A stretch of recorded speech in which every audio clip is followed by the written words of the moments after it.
হাত দুটো আমি ভেঙে দেব।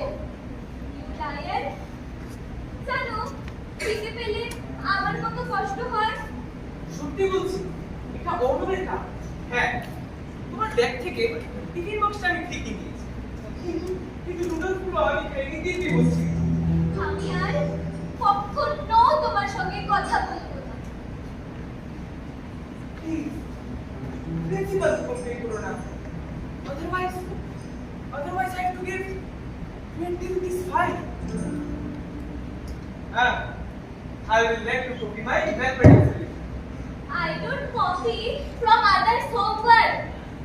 Go to hell.